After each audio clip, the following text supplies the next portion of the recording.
खंडवा में अभी हाल ही में जिला चिकित्सालय की नर्स को उड़ीसा और हरियाणा के साइबर क्रिमिनलों ने डिजिटल अरेस्ट कर लिया था, जिसकी खबर अखबारों में छपने के बाद पुलिस व्यवस्था ने इसकी काफ़ी जांच करना शुरू करी।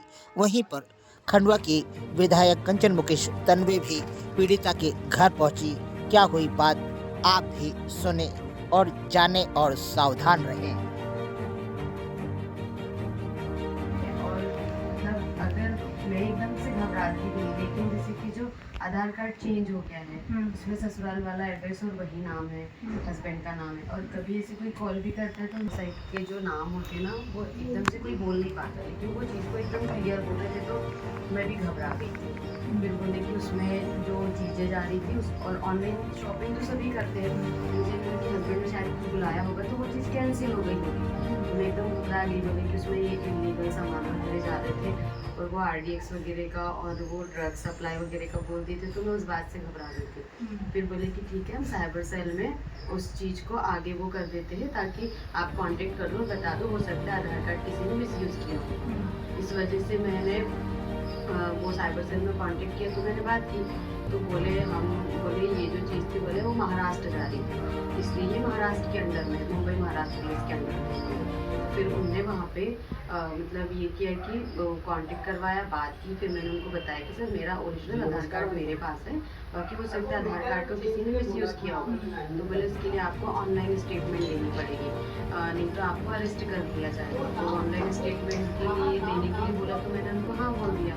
तो उन्होंने कॉल किया, वीडियो कॉल किया और बोले कि ओरिजिनल आधार कार्ड दिखाओ, और मैं मेरी फ्रेंड के रूम में थी, तो बोले एकदम मैं घबरा गई कि आधार कार्ड लेके तो कोई घूमता नहीं है। फिर वहाँ से हम लोग हमारे रूम आए और उस समय जब वो मेरे से बात कर रहे थे तो स्क्रीन पे ये दिख गई थी। तो फिर बोले कि जब आप ऑनलाइन स्टेटमेंट दे रहे थे तो आपको मना किया था कि आपके आसपास कोई होना नहीं चाहिए, कोई दिखना नहीं चाहिए, तो आपकी फ्रेंड कैसे दिख गई। तो इस वजह से उन्होंने फिर इससे भी नंबर ले लिया, बोला इसको भी स्टेटमेंट देना पड़ेगा, नहीं तो इसको भी अरेस्ट कर लेंगे करके, और हम लोगों ही घबरा गए। फिर इसको उन लोगों ने उसके रूम भिजवा दिया कि बोले आप अपने रूम चले जाओ और आपको आपके ही रूम में रहना है। फिर उसके बाद उन लोगों ने मेरे से मतलब बात किया, तो बोला कि आपकी कॉल हम मतलब मैंने उनको स्टेटमेंट दिया कि मेरा आधार कार्ड मेरे पास है, इसको कोई गलत इस्तेमाल करना है, तो बोले ठीक है, अब आगे की कार्रवाई हमारे DSP करेंगे। बकायदा मतलब पूरी जो सिचुएशन थी, एक जिस तरीके से एक पूरा थाना होता है वो पूरे थाने की तरह ही दिखाई दे रहा था, और बाकी जो लोग होते हैं जैसे थाने के स्टेशन में पूरा जगह जगह पे महाराष्ट्र पुलिस और जो पूरा मतलब जो एक बनाया जाता है प्रोटोकॉल मतलब थाने का, पूरा वैसा ही दिखाई दे रहा था। फिर वो DSP के चैम्बर में बकायदा गए जा रहे, वो सारी चीज़ें मुझे दिखाई दे रही थी। DSP से मेरी बात कराई, तो फिर वो भी मतलब जैसे कि एक अधिकारी अपने से किस तरीके से बात करता, पहले डांटते हैं कि आप लोग पढ़े लिखे और समझदार एजुकेटेड है, ऐसे कैसे होते। तो मैंने सर कहा, सर हो सकता है किसी ने गलत यूज़ किया होगा, बैंक और डिपार्टमेंट के अलावा मैंने कहीं नहीं किया। तो वो बोले हो सकता है कि बैंक वालों ने तुम्हारे आधार कार्ड का मिसयूज़ किया होगा, और वो किसी राजेश गोयल का बोल रहे थे, वो एक क्रिमिनल है, बोला उसकी फ़ोटो वोटो भी मुझे सेंड की थी, आप हो सकता है कि वो झूठ बोल रहा है या आप झूठ बोल रहे हैं, आप उसके साथ भी मिले हो और हम आपकी कहीं बात का भरोसा नहीं करेंगे, हम आपका तहकीकात करेंगे। और उसके लिए उन्होंने कहा कि आपको जो भी करना है, कुछ भी आप करोगे तो कैमरे के सामने ही करना है, और आपको किसी प्रकार की किसी को कोई जानकारी नहीं देनी। अगर जानकारी देने की कोशिश करते हो या कुछ भी करते हो तो आपको मतलब कि हम अरेस्ट करवा देंगे, आपकी फैमिली को अरेस्ट करवा देंगे। और सबसे ज़्यादा मैं तब घबराई थी क्योंकि उन्होंने ये बोला था कि मेरे फादर एक बोले हम ये, और मैं उन लोगों ने ये चीज़ बोली ना कि मेरे पापा रिटायर्ड टीचर है, और ये बात किसी को नहीं पता कि मेरे पापा रिटायर्ड टीचर है, उनको पता था। तो इस बात से घबरा गई थी कि मेरे मम्मी पापा अकेले रहते हैं, उनके पास मतलब कोई रहता नहीं है। तो मैं उस चीज़ से घबरा गई थी कि अगर हम लोग सभी भाई बहन दूर रहते हैं और उनके पास कोई नहीं है और ऐसा कुछ हुआ और वो घबरा गए, कुछ हो गए, तो मैं और ज़्यादा घबरा गई थी। वैसी धमकी इसको भी देने लगी क्योंकि इसके भी पेरेंट्स अकेले रहते हैं और हम लोग यहाँ रहते हैं। तो बोले कि अब इसने घबराहट की वजह से, डर के कारण मतलब इससे उन लोगों ने पैसे की डिमांड करी तो अरेस्ट वारंट दे देंगे या जो भी चीज़ हो जाएगा, तो इसने डर की वजह से इसने उनको 50,000 रुपये ट्रांसफ़र कर दिए। हाँ, मेरी फ्रेंड ने करे थे, उन्होंने पैसे ज़्यादा ऐसे मतलब पैसों की डिमांड नहीं की, स्टेटमेंट मांगा। उस समय ये था कि 3 दिन पहले ही मेरा पैसा डला था हाउस लोन का, वो मेरे हस्बैंड के खाते में ट्रांसफ़र कर दी थी, मेरे अकाउंट में नहीं रखा था। तो मेरे अकाउंट में पैसे नहीं थे, सिर्फ केवल 400 रुपये थे। इस वजह से मेरे को पैसे के लिए नहीं बोला, लेकिन ये बोलने लगे कि आपको कैमरे के सामने से कहीं नहीं जाना है, कुछ भी नहीं करना है, अगर आप अड़ोसी पड़ोसी किसी रिश्तेदार को कुछ भी करने की कोशिश करोगे तो अरेस्ट करेंगे। मैंने हस्बैंड को कॉल करने की कोशिश की, फ़ोन बंद बताने लगा उनका, और वो ये बोल रहे थे कि उनका फ़ोन पूरे टाइम चालू था। बाकायदा वो लोग मुझे कॉल कर रहे हैं, फैमिली वाले सब, किसी का कॉल रिसीव नहीं हो रहा था। मेरे भाई को मैसेज करने की कोशिश की, मेरी बहन को मैसेज करने की कोशिश की, किसी को कॉल नहीं जा रहा था, मैसेज भी नहीं जा रहे थे। ये मेरे को कॉल कर रही, उठाऊँ लेकिन कॉल रिसीव ही नहीं हो रही, मतलब नहीं कर पाए। उन लोगों का फ़ोन काटने की भी मैंने कोशिश की, नहीं। मोबाइल को मैंने कहा कि अगर स्विच ऑफ भी मैं कर दूँ तो मोबाइल स्विच ऑफ नहीं हो रहा। ऐसा क्या वो हो गया कि मतलब मोबाइल भी स्विच ऑफ भी नहीं हो रहा है? ये सब हैकर लोग रहते हैं, पूरी जानकारी मतलब वो पक्के जानकार लोग पूरे मोबाइल से मतलब जानकारी और बोले कि बगल वाली दीदी का बेटा आया।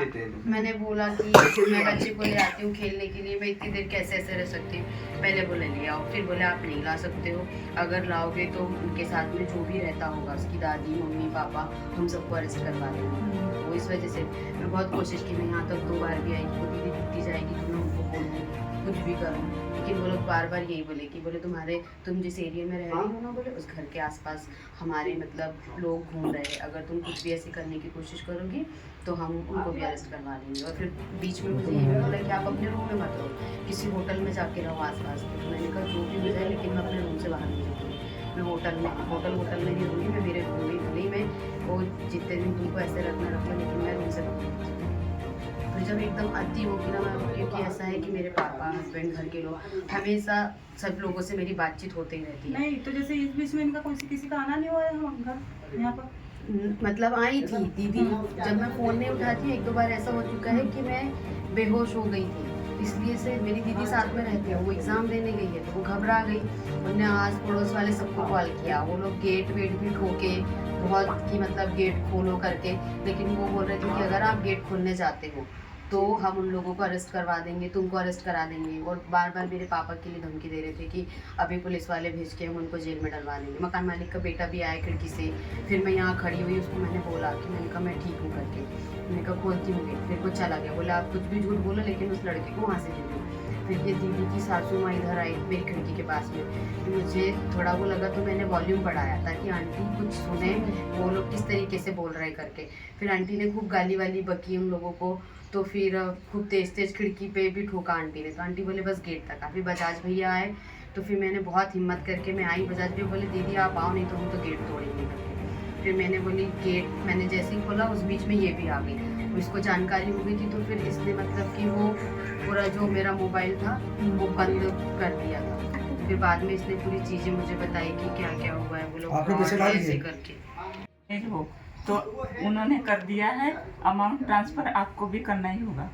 तो आपने इनसे पूछा नहीं डालने के बाद? कॉल अटेंड नहीं कर पा रहे थे ना। आपने डाल दिया ना बेचारे? हाँ डाल दिया। इसने तो बताया तो आपको इसीलिए अरेस्ट करके रखा था कि ये पैसे डाल दिए? इनके खाते में कुछ नहीं था। हाँ। सेकेंड टाइम जब ट्रांजेक्शन करने का बोला ना, चेक भी कर लिया, उनको मालूम है कि पैसे दे कौन सकता है। आपके खाते में जैसे पैसे थे तो आपने मतलब ट्रांसफर कर दिए, आपके में थे। हाँ मेरे इसमें थे। बोले इनको अरेस्ट करके रखा, उनसे पैसे डलवा लिए। हाँ। ट्रांसफर तो पैसे नहीं डले, जब तक इनको रखा हुआ है। सेकेंड ट्रांजेक्शन ये कब की बोला बात है? तब मुझे नहीं डाउट मैम 8 तारीख की बात है दोपहर से, मतलब मैं 8 तारीख को 2 बजे से एसपी 9 साहब का 9 को गए तारीख, थे। हाँ 9 जैसा अरेस्ट होगी, कोई आधार कार्ड मांगे तो नहीं देना, उस समय क्या करना सब बताया तो उन्होंने मन की बात। ऐसा कैसे बताया? एसपी सर ने मतलब बोला कि आगे की हम पूरी कार्रवाई करेंगे, और जो साइबर सेल वाली गीता सोनी मैडम, गायत्री सोनी मैडम, उनने भी मतलब पूरी कंप्लेन वगैरह हमारी रजिस्टर्ड सब कुछ करवा दिया था। और बोले ये मतलब ये जो ऐसा हो रहा है तो हम तो उसको पूरी कोशिश करेंगे कि मतलब अब आगे और किसी के साथ ना हो, और बाकी लोगों को भी अवेयर करो, बोले आप लोग अच्छे से बताओ, उनको बता दो। महाराष्ट्र, उड़ीसा और पाकिस्तान 3 जगह गए। ये मतलब 8 तारीख की बात है।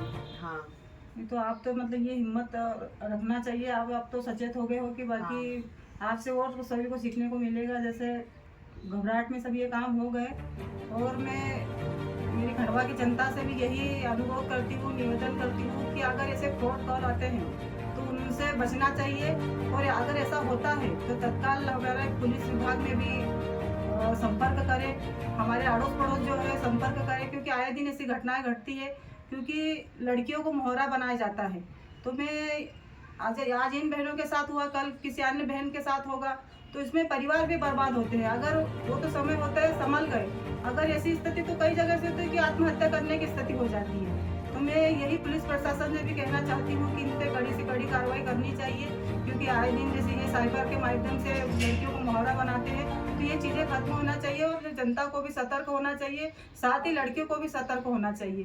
मेरा यही अनुरोध निवेदन है। आप भी इनके साथ ही रहते हैं? नमस्कार सर, मिलने आई थी यहाँ पर है, तो क्या कहाँ तक बात बढ़ी है, क्या हुआ ये? आपके नागेश वाला करती है। हाँ, नागेश। हाँ, वो बहुत अच्छे मित्र वहाँ नहीं मिले जब उसको आउट ऑफ काम था। अनिल पटेल सर। आदरणीय, आपके साथ में एक साइबर क्राइम की घटना घटी जोर से हुई। बोलना थोड़ा। आज विधायक महोदय भी पहुंची हैं। आप आम नागरिकों को क्या संदेश देना चाहेंगी? मैं ये संदेश देना चाहती हूँ आप नागरिकों की कि आप लोग भी सतर्क हो जाओ। किसी प्रकार से ऐसी कोई अननोन कॉल आ रहा है या फिर आपको वो ऑनलाइन स्टेटमेंट देने के लिए बोल रहे हैं या किसी प्रकार का वीडियो कॉल या कुछ ऐसे करने के लिए बोल रहे हैं, तो आप कृपया करके उसे ना उठाएं और अननोन लोगों के कॉल तो बिल्कुल रिसीव ही ना करें। अगर आपको थोड़ा बहुत भी डाउट हो रहा है या कुछ भी हो रहा है तो पहले तो फ़ोन बंद ही कर दें या तो किसी और नंबर से अपनी फैमिली को संपर्क करें और उसके बाद ही उन लोगों से बात करें, अन्यथा ऐसा कुछ भी ना करें।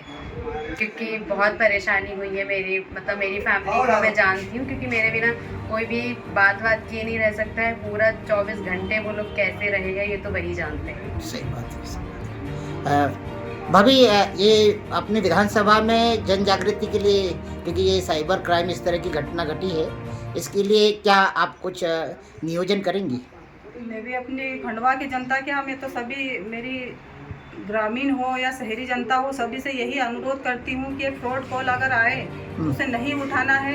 एसपी सर से भी मेरी बात हुई अभी, उनको भी मैंने कहा कि इन पे कार्रवाई होनी चाहिए ऐसे व्यक्तियों पर जो आए दिन ऐसे फ्रॉड कॉल करते हैं, लड़कियों को फंसाते हैं। तो कहीं ना कहीं ये घटना की शिकार हमारी बहनें हो जाती है। तो ऐसे फ्रॉड कॉल से बचे और बेटियों को भी मैं यही कहना चाहती हूँ कि फ्रॉड कॉल से बचे। अगर ऐसा फ्रॉड कॉल आता है तो उसे नहीं उठाए, अपना मोबाइल बंद कर ले और तुरंत हमारे थाने में इत्तला दें, वहाँ पर उनको बताए कि हमारे साथ में ऐसी घटना घट रही है, तो उसका कुछ भी समाधान निकलेगा और इन ऐसे व्यक्तियों पे कार्रवाई होगी। जैसे आज इस बहन ने हिम्मत दिखाई तो दूसरी बहनों को भी इनसे प्रेरणा मिलेगी कि ऐसे साइबर के माध्यम से जो लोग फ्रॉड करते हैं उन्हें उनसे बचना चाहिए।